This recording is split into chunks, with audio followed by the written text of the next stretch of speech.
Hello friends. I wanted to share with you today my favorite sculpture that I have made. This in front of you is what I call the flower of eternal life. I made it from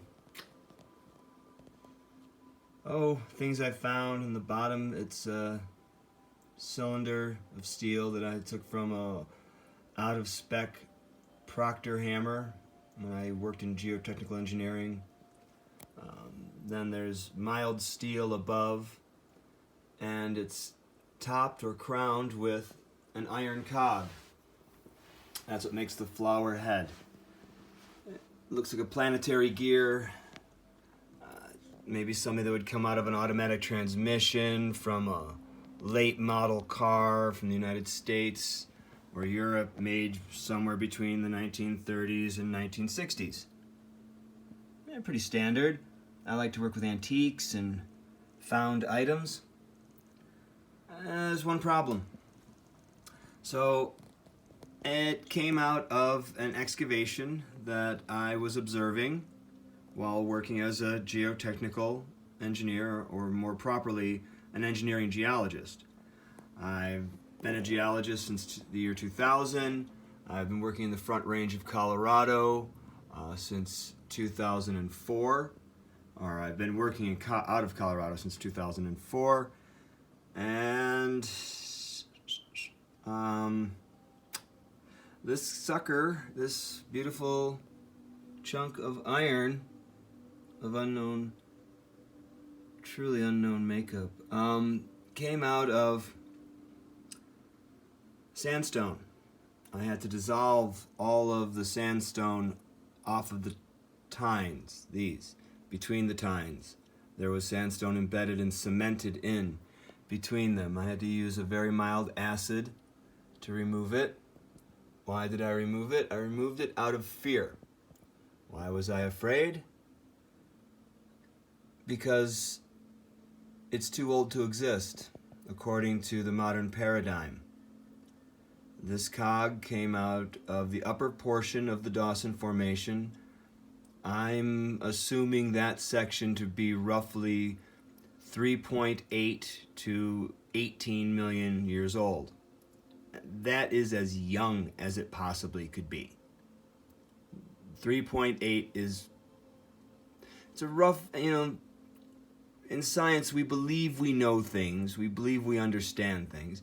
There's organic matter in the Dawson that's been able to be radiocarbon tested, carbon dated.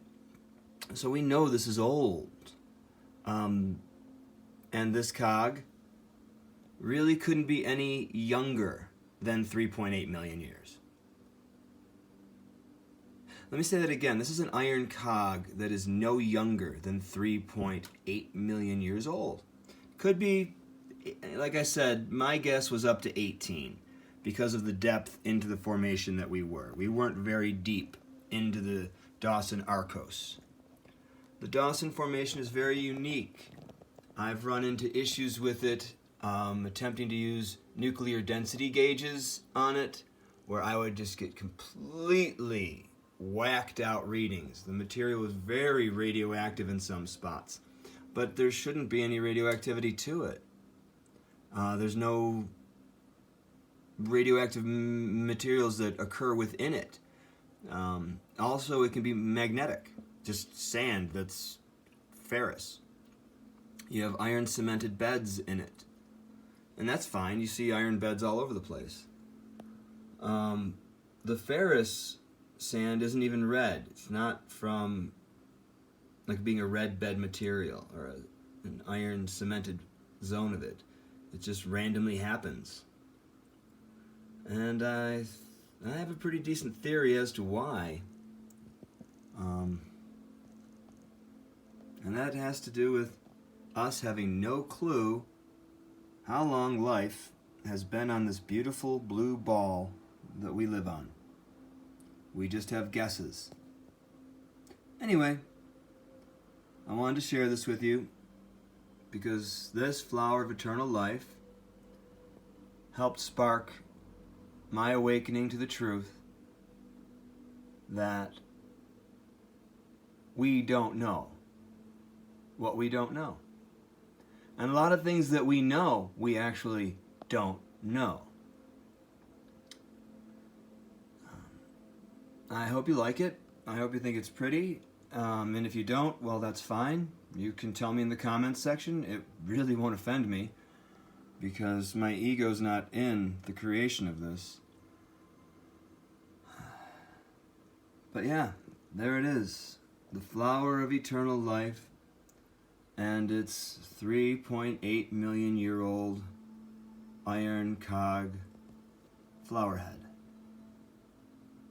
Yeah.